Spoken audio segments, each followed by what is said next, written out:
बिहार के मोतिहारी जिला के ढाका मदरसे में एनआईए ने बड़ी कार्रवाई करते हुए यहां से एनआईए ने मौलाना असगर अली को गिरफ्तार करके अपने साथ ले गई है। बताया जा रहा है कि असगर अली को फिलहाल पटना ले जाया गया है, जहां उनसे पूछताछ की जाएगी।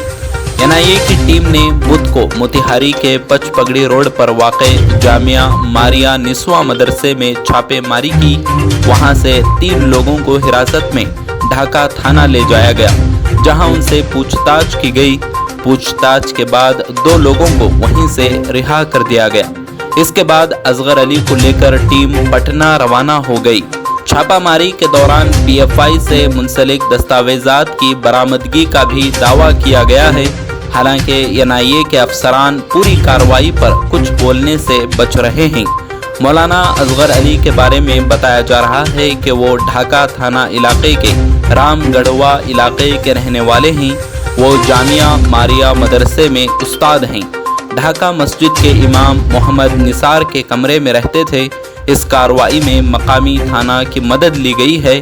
छापामारी के दौरान मदरसे से इश्तियाल अंगेज किताब के बरामद होने का भी दावा किया गया है। इसके अलावा एक बक्सा भी जब्त किया गया है।